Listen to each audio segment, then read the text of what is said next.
Hello everyone. तो आज हम एक रामानुजन का जो पैराडॉक्स था, और ऐसा कहते थे कि रामानुजन जो है एक मैथमेटिशियन है, बहुत बड़े रहे, इंडिया के बहुत बड़े मैथमेटिशियन थे। और उनकी एक इक्वेशन है जिसमें उन्होंने नेचुरल नंबर का सम अप टू इन्फिनिटी को -1/2 प्रूव किया था। ऐसा बोलते हैं कि रामानुजन ऐसे इंसान थे जिनको इन्फिनिटी की वैल्यू पता थी, और लेटर ऑन इस फॉर्मूले को गलत प्रूव किया, इस थ्योरम को गलत प्रूव किया। बट रामानुजन बहुत ही बड़े हस्ती थे इंडिया के, मतलब आप ये मान के चलो कि great of the great mathematician जो थे। बहुत अर्ली एज में उनकी डेथ हुई थी, और वो ऐसे थे, आपको एक मूवी आएगी यूट्यूब पे ज़रूर देखना उसे, रामानुजन की डॉक्यूमेंट्री है। उस पर फिफ्थ सिक्स क्लास में जब वो होते थे तो वो सॉल्व कर लेते थे एस एल लोनी जैसी कोऑर्डिनेट ज्योमेट्री की 11th-12th की किताबें बहुत इजीली सॉल्व कर लेते थे।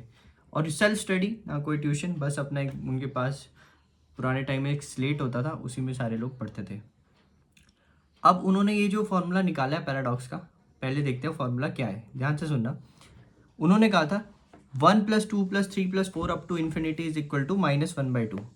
आप और मैं इसको अगर फर्स्ट टाइम देखेंगे तो हम सोचेंगे यार ये कैसे पॉसिबल हो सकता है कि ये सारे नंबर है, नेचुरल नंबर है, और ये अप टू इन्फिनिटी ऐड करके एक नेगेटिव नंबर कैसे आ सकता है। तो उन्होंने कैसे इसको प्रूव किया, और लेटर ऑन कैसे बाकी मैथमेटिशियन ने रियलाइज़ किया कि ये जो सीरीज़ है वो गलत हो सकती है। अब ध्यान से देखना, उन्होंने क्या किया, रामानुजन ने एक सीरीज़ ली। हम ये जो रामानुजन वाली सीरीज़ है पैराडॉक्स वाली, उसको हम मान लेते हैं 1+2+3+ up to infinity is equal to -1/12। एक रामानुजन ने टी सीरीज़ ली, उसको उन्होंने लिखा 1-2+3-4+5-6+7। ठीक है। एक उन्होंने एस सीरीज़ ली, मतलब उन ट्रिक्स लगाने में बहुत ज़बरदस्त थे। उन्होंने एक एस सीरीज़ लिखी, उसको लिखा 1-1+1+1-1+1+1+1 अप टू इन्फिनिटी। अब उन्होंने क्या बोला कि ये जो एस है, इसमें एस में ये वाला जो 1 है इसको अलग लिख दिया, और यहाँ से ये जो माइनस है इसको कॉमन ले लिया, तो अंदर सीरीज़ बन गई दोबारा 1-1, कि हम यहाँ से -1 अगर कॉमन लेंगे तो ये वाला जो पार्ट है ये सारा क्या बन जाएगा, 1-1+1-1+1+1। तो अकॉर्डिंग टू रामानुजन उन्होंने कहा कि एक जब मैंने बाहर निकाल दिया तो ये s is equal to 1-s ही बन गया। तो उन्होंने बोला S is equal to 1-s, तो 2s की वैल्यू आ गई 1, तो एस इज इक्वल टू हो गया 1/2। ठीक है।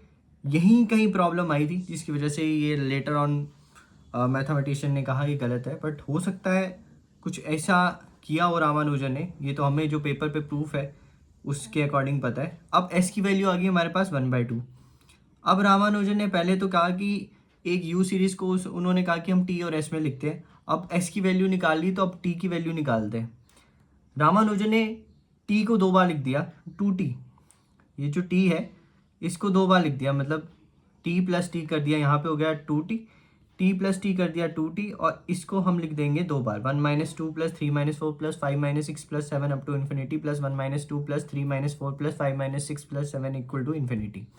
अब 2t में क्या किया उन्होंने, अब यहाँ पे 1 अलग निकाल दिया, 1 यहाँ से अलग निकाल दिया, और इसको लिख दिया -2+3-4। ठीक है। और इसको ऐसे रहने दिया एज सेम टू सेम।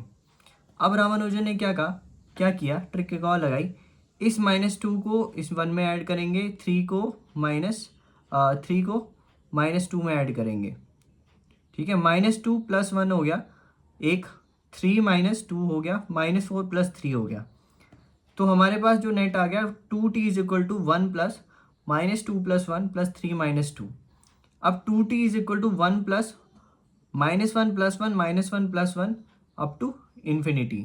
अब ध्यान से देखो, ये जो वैल्यू आई है ये वाली -1 + 1, ये किसके बराबर है, -1 + 1।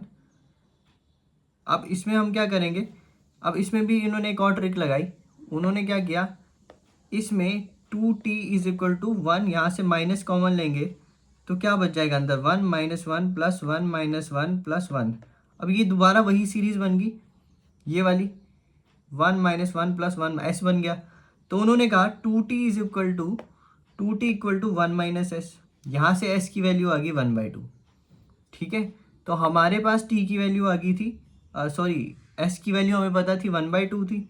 अब 2t इक्वल होता है 1 - 1/2। ठीक है। 2t था हमारे पास 1 माइनस 1/2। अब t की वैल्यू आ गई 1/4। ठीक है, हमारे पास s की वैल्यू भी आ गई, हमारे पास t की भी वैल्यू आ गई। अब रामानुजन ने क्या किया, एक u सीरीज थी और एक हमारे पास t सीरीज थी, एक s सीरीज थी। रामानुजन ने u माइनस टी किया। जब रामानुजन ने u माइनस टी किया, रामानुजन जी ने जब u माइनस टी किया तो उसमें क्या आ गया, 1 + 2 + 3 + up to infinity minus 1 - 2 + 3 - 4 up to infinity. इसको फिर अरेंज किया। ठीक है, 1 - 1 कर दिया। ठीक है, 1 - 1 कर दिया, 2 - 2 कर दिया, 3 - 3 कर दिया।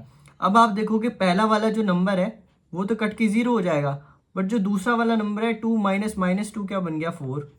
तो एक गैप के बाद 8 फिर 12। तो u माइनस टी बन गया, 4 कॉमन ले लेंगे, 1 + 2 + 3 अप टू इन्फिनिटी। तो u माइनस टी हो गया 4u। अब u इधर ले जाएंगे या 4u इधर ले आएंगे तो -3u इज इक्वल टू हो गया t आ गया 1/4। अब t 1/4 हमें पता हुआ था, तो u क्या हो गया, -3u is equal to t हो गया। t की वैल्यू हमें पता थी 1/4, तो -3u इज इक्वल टू हो गया 1/4 और u हो गया हमारे पास -1/12।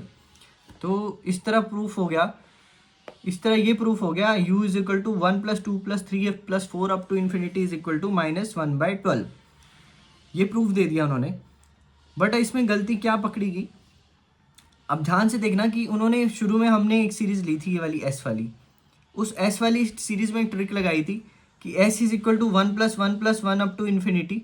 ठीक है, उसके बाद एस, अच्छा चलो हम मिस्टेक बताते हैं, क्या मिस्टेक हुई थी जो साइंटिस्ट ने लेटर ऑन और मैथमेटिशियन ने लेटर ऑन रिकॉग्नाइज किया कि अगर एक सीरीज में लेता हूँ s is equal to 1 + 1 + 1 + 1 up to infinity, और फिर क्या मैं उसको s is equal to 1 plus दोबारा एस लिख सकता हूँ, इसमें एक टर्म मैं ऐड कर सकता हूँ। ऐसा हो सकता है कोई इन्फिनिटी तक कुछ चीज़ आ रही है और उसमें मैं 1 ऐड कर दूँ, 1 एक बड़ा नंबर है।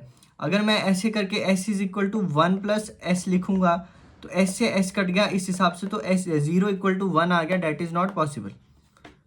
ठीक है, हाँ बाद में रियलाइज हुआ कि अगर इन्फानाइट टर्म्स तक जा रहा है और आपके पास कोई कन्वर्जिंग सीरीज है, कन्वर्जिंग मतलब जो लेटर ऑन नंबर आ रहा है वो धीरे धीरे छोटा होता जा रहा है, like s is equal to 1 + 1/2 + 1/4 + 1/8 + 1/16 + 1/32 + 1/64 + 1/128 up to infinity. उसके बाद s is equal to s को मैं लिख सकता हूँ 1 प्लस, यहाँ से 1/2 में कॉमन लूंगा तो 1 + 1/2 + 1/4 + 1/8 + 1/16 अप टू इन्फिनिटी। अब ये सीरीज क्या होगी, जैसे जैसे लेटर ऑन इन्फिनिटी तक हम जाएंगे तो ये जो नीचे वाला नंबर है ये बढ़ता जाएगा, और अब मैं उसमें एक टर्म निगलेक्ट कर सकता हूँ। तो यहाँ पे s इज इक्वल टू आ गया 1 + 1/2 s, मतलब s/2। यहाँ से s is equal to 2 + s/2 हो गया, तो s आ गया हमारे पास 2। हाँ, इसमें s इक्वल टू 2 आ सकता है, लेकिन क्या ऐसा हो सकता है, देखो जैसे रामानुजन जी ने जो पहले टर्म लिया जिसमें उन्होंने बोला s is equal to 1 - 1 + 1 - 1 plus, later on उन्होंने बोला s is equal to 1 minus, minus जब ब्रैकेट में निकालेंगे जो अंदर सीरीज में बनी उसको भी s के बराबर रख दिया। तो इस हिसाब से तो अगर मैं आपको एक एग्जांपल दूं कि अगर मेरे पास s की वैल्यू है 1 + 10 + 100 + 1000 अप टू इन्फिनिटी, ठीक है, तो इसको मैं 10 से अगर मल्टीप्लाई कर दूं इस वाली सीरीज को तो 10s हो जाएगा हमारे पास 10 + 100 + 1000 अप टू इन्फिनिटी। अब s, इन दो को, अब ये इक्वेशन अगर मैं इसको, इस इक्वेशन को 1 मानता हूँ, इस इक्वेशन को 2 मानता हूँ, इन दो को मैं सब्ट्रैक्ट करूँगा तो s - 10s हो गया आपके पास, s - 10s, ये हो गया -9s, और इससे मैंने इसको माइनस किया तो 1 - 0 1 हो गया, प्लस 10 - 10 0, 100 - 100 0, ये सारी टर्म होगी 0। तो इस हिसाब से s आ गया -1/9। इस हिसाब से अगर मैं इस ये डाइवर्जिंग सीरीज को इस तरह मान लेता हूँ तो मैंने भी प्रूफ कर दिया 1 + 10 + 100 + 1000 up to infinity is equal to -1/9। जो देखा जाए तो हो सकता है ये पॉसिबल ना हो। ठीक है, तो यही एक कैची पॉइंट था श्रीनिवासन रामानुजन का, और he is a great mathematician, but ये गलती पकड़ी गई। ठीक है, थैंक यू गाइस।